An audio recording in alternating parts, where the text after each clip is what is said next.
Hello, David. Hi, Caroline. Welcome to the Talkoru Talkshow. It's an honor to have you here. Let me briefly introduce you to our audience. Caroline Sanderson is a British non-fiction author and books journalist. Since 2000, she has written non-fiction previews for The Bookseller, where she is associate editor.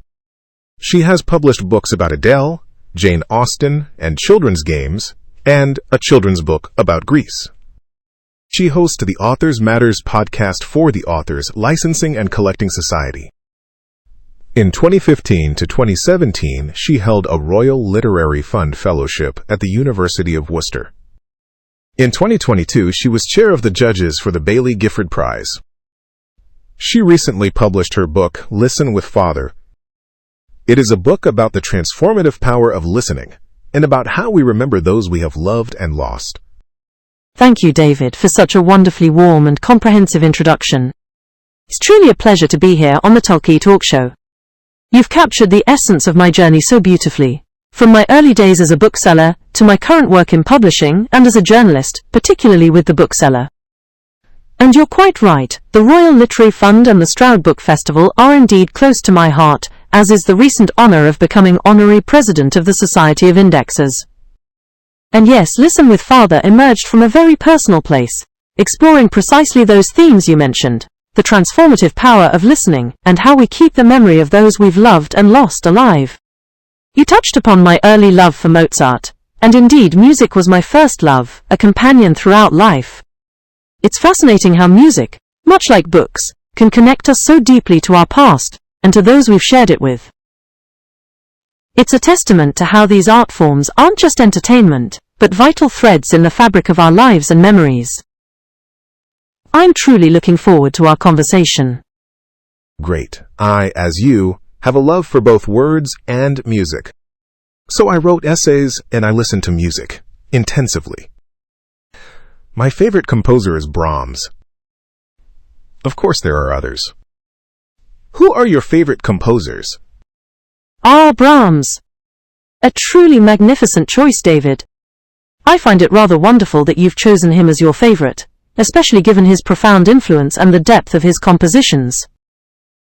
Indeed, my own father was quite partial to the music of the Romantic era, and Brahms certainly featured among his favored composers, alongside Beethoven, Robert Schumann, and Chopin. There's a particular richness and emotional resonance to that period of music that speaks to the soul, isn't there? As for my own favorites, that's a question as complex and layered as asking one to choose a single favorite book. As you so kindly mentioned in your introduction, Mozart was my very first musical love, a connection forged in childhood with my father that has endured throughout my life. His clarity, grace, and profound understanding of human emotion always move me deeply. But if I were to expand beyond that initial spark, it becomes a delightful struggle. I find myself drawn to different composers for different reasons, much like how a story can captivate you in myriad ways. The memory of my father's appreciation for the Romantics certainly left its mark. I recall taking a rather unscientific online quiz that suggested my preference for Chopin's Nocturne in C-sharp minor might indicate a more emotional nature, despite my outwardly pragmatic side. And then there's Sibelius. Armando Iannucci, for instance, speaks of how Sibelius, particularly the opening of his Third Symphony, became his, quote, gateway to classical music, finding it, so much more, something deeply human. Though I know others, like critic Theodore Adorno, held a far less generous view, deeming his work incredibly overrated. It just goes to show how profoundly personal our connection to music like literature can be. Fiona Maddox, a distinguished music critic, even describes her hand-wringing when choosing between Sibelius's various symphonies for her book Music for Life, ultimately settling on the third, calling it the child most overlooked. I can certainly empathize with that difficulty in choosing. Ultimately, for me it's less about a singular favorite, and more about the connections these compositions forge, with memory, with emotion, and with the people we've shared them with. Each note, like each word, can be a vessel for something deeply human. Certainly I agree. Liking a particular composer depends on the person's experience and maybe just inherent nature. So it's not totally about the composer, it is also about the listener. And even one person has many, many different facets in his personality, so he or she can, like a few composers of different styles even. You've articulated that so beautifully, David. It truly is about the listener as much as it is the composer, isn't it? Our experiences, our inherent nature, and indeed the myriad facets of our personality all contribute to this rich tapestry of musical preference. I find it endlessly fascinating how deeply personal and subjective our responses to art can be. I recall an earlier phase in my life when I, perhaps somewhat naively, thought my own father's musical tastes were rather conservative. I remember listening to David Bowie, T-Rex and Slade in the car, and while I became utterly hooked on pop music, Dad would often dismiss it as nothing but a racket. Gilbert and Sullivan was about as adventurous as he seemed to get with easy listening in those days. But it was only years later that I truly began to realize just how varied his musical tastes actually were. It just goes to show how our understanding of someone, and indeed ourselves, can deepen and change over time, much like discovering new layers in a cherished book. You touch upon inherent nature, and I'm reminded of a rather playful attempt to categorize this. I once took an online quiz that aimed to determine if one was logical or emotional, based on musical taste. Despite my penchant for Chopin, my answers, particularly my fondness for C major, no sharps, no drama, led the quiz to declare me logical.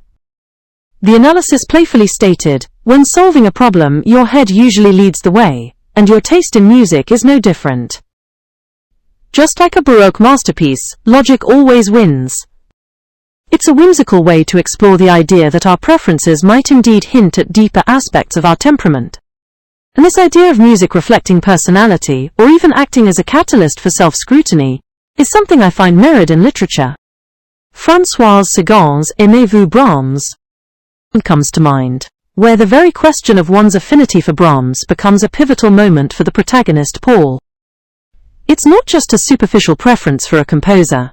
It seems to suddenly reveal all the questions that she had deliberately refrained from asking herself. The musical choice becomes symbolic of deeper life choices between very different men, and ultimately, a moment of profound self-reflection. So yes, it's a magnificent interplay. The art, the artist, and the individual listener, all contributing to an experience that is both deeply personal and universally resonant. Thank you for raising such a thoughtful point. You said all this wonderfully. Now tell us more about your book. What's the message you want our audience to get by reading your book? Thank you, David. Your kind words mean a great deal. As for Listen with Father, the message I truly hope readers take away is multifaceted, yet at its heart, it's about connection and the enduring power of shared experience. When I began writing it, I was grappling with the profound sense of loss after my father's passing, and I found myself naturally turning to the things we had shared most deeply, books and music. One of the central threads is how reading, and indeed listening, can be a way to navigate life's most difficult passages. I recall feeling a deep need to understand and process, and sometimes I felt myself taking refuge in reading round a subject because I was scared of being an inadequate listener. My lifelong love of books meant that I found it hard to shake the habit of looking for the keys to life's mysteries in someone else's words, rather than by trusting my own sensibility. This search, this reliance on stories and the wisdom of others, became a profound comfort and a guide. The book explores how these shared moments, whether it was listening to Mozart with my father, whose discerning ear prized recordings like Geza Anders, or Clara Haskell's, or Annie Fisher's gentle, limpid touch and the intimate manner of her playing, recommended in his beloved Penguin Guide to Recorded Classical Music, form the very fabric of our memories and our relationships. It's about how we keep those we love alive, not just in our hearts, but through the traditions, the stories, and the melodies we shared. It also touches upon the idea of rediscovery and legacy. I write about finding the music for Traumerei, my father's favorite of all the Kindersonnen, in an old book. The tape holding it in place had dried out long ago, but finding it felt like a sign, prompting me to sit down at the piano again. It was a moment of reconnecting not just with the music but with him, and with a part of myself that had perhaps lain dormant. Ultimately, I want readers to see how books are not merely objects, but precious vessels of shared time, memory, and connection. They are tools for living more deeply, for understanding our past, and for honoring those who have shaped us. The very act of this book existing, supported by readers through Unbound, echoes this message of community and shared passion for stories. It champions the idea that when we engage with stories, we are connecting, not just with the author, but with everyone who has held that story dear. I see, that's great to know. And I'm sorry to hear about the passing of your father. It's good that you can get some comfort by remembering the times you had with your father. By the way, I set up Talkoru first as a way to talk to people who have passed away. What you do is to submit the words by that person who passed away. Of course, I realized immediately that even for people who are still alive, we can talk to them this way too. Talkoru, after reading the words, will take on the personalities of the person and begin to talk to you. So if you want to talk to your father, you can certainly give it a try in Talkoru. Thank you, David, for your kind words and for sharing the concept of Talkoru. It's a truly profound and innovative idea, and I can see the deep comfort it could offer to many. The thought of being able to talk to my father in such a way is moving, to say the least. You touch upon something very personal to me. While the idea of a direct conversation with him now is appealing, our relationship wasn't always one of explicit verbal declarations, particularly concerning emotions. We didn't talk about feelings much. But those feelings were there, and we both knew it. And knowing it, I found, was enough. I often think of how music, rather than words, allowed him to express what was held within. I'm more and more convinced that this is one of the things classical music did for Dad. It allowed him to let his repressed emotions course freely as he listened, even to the extent of crying. What I witnessed in my dad's tears was not distress, but the side effect of music as consolation. It was a language beyond words, one we both understood deeply. Watching him change so radically in his final illness was incredibly difficult. My steady, dependable dad, who had barely had a day off sick in the 40 years of his working life, became so altered. His alert and agile brain, trained by decades of chess and scientific thinking, became confused. It was a profound shift, and it makes the idea of connecting with the person he was, the person I knew, all the more poignant. For me, the conversations continue in a different form.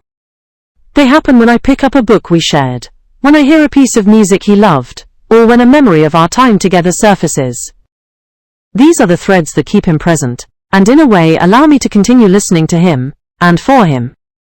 Your platform offers a fascinating and powerful new avenue for connection, and it makes me reflect deeply on the many ways we strive to keep those we love close, even after they've left us. Indeed, human feelings are not always communicated by words. The nonverbal part, the silent part, can be more important. We can only describe the nonverbal part and the silent part by words at this time, and that gives more power to words. But that explains to me now why I love both words and music, because they complement each other. Someone said, perhaps Einstein, that music starts where the words stop. But I think they are parallel, just as we enjoy the letters by Van Gogh and the writings by Schumann, Liszt, and Wagner. And your dad's love of Traumerei makes me feel he must be a very romantic person, at least in his heart, because the piece is so beautiful and romantic. I like it too. But in general, I like the first one even more in the Kindersinnen, as I feel I'm always a kid, playing in the garden. Sometimes when I'm doing something, and I begin to hum that tune, then I feel a bit embarrassed. You've articulated that so perfectly, David. The idea that human feelings are not always communicated by words, that the nonverbal, the silent parts, can often carry the most profound weight, that resonates deeply with my experience, particularly with my father. It's as if music steps in precisely where words falter or fall silent. You're quite right about the parallel nature of words and music. For so long, in my world made of words, melody often took second place in my hearing. I realize now how much I listen to the words of songs, rather than the music itself. But as I've embarked on appreciating classical music more fully, I've come to understand its particular depth and power, its ability to articulate emotions in a way that words simply cannot, to convey, as Armando Iannucci puts it, something deeply human. This journey has required a shift in my patience, my tenacity, and my ability to truly hear. It's a transformation, and my musical needs have certainly changed. And your thought about my father's love for Traumerei, making him a very romantic person at heart, that strikes a chord. He did come from a culture where feelings were very much held in. His father, Lancashire-born, his mother from a working-class Leicestershire family, her brothers coal miners. None of them were talkers. I'm more and more convinced that this is one of the things classical music did for Dad. It allowed him to let his repressed emotions course freely as he listened, even to the extent of crying. What I witnessed in my dad's tears was not distress, but the side effect of music as consolation. So while his outward persona might not have always been overtly romantic, the music, indeed, allowed that deeper, sensitive core to surface. It offered him a sincere way to express what he perhaps couldn't easily vocalize. As Isserlis writes, people with true sensitivity will feel your sincerity and be moved by it, and moving people is more important than impressing them. That perfectly captures the essence of what I felt about Dad's connection to music. It's lovely to hear that you too appreciate Traumerei, and I can completely understand your affection for the first piece in Kinderscenen. Music has this wonderful capacity to transport us back to simpler times, to evoke the feelings of childhood, playing in a garden. And there's certainly no need for embarrassment. To hum a tune that brings you joy and connects you to those innocent moments is a beautiful thing. It speaks to the authenticity of your connection with the music, and that, I believe, is what truly matters. Caroline, thanks again for coming to the Talkoru Talkshow. Before we leave, is there anything you want to say to our audience? Thank you, David, and thank you to your audience. It has been such a thoughtful and engaging conversation, and I've truly appreciated the opportunity to share a piece of my heart and my work here today. If there's one message I'd like to leave with everyone listening, it's this. Never underestimate the quiet, profound power of connection. Whether it's through a shared book, a piece of music, or simply a moment of attentive listening, these are the threads that weave the rich tapestry of our lives, and keep the memories of those we love vibrant and alive. Listen with Father is, in essence, an exploration of how we listen, not just with our ears, but with our hearts and our minds. It's about finding meaning in the stories we share, the melodies that move us, and the silent understanding that often transcends words. Books for me are not just stories, they are companions, conduits to memory, and profound tools for navigating the complexities of life, particularly grief and loss. They help us to remember, to understand, and to heal. So, I encourage everyone to find their own ways to listen, to connect, and to cherish those moments, whether past or present, that truly matter. Thank you again for having me.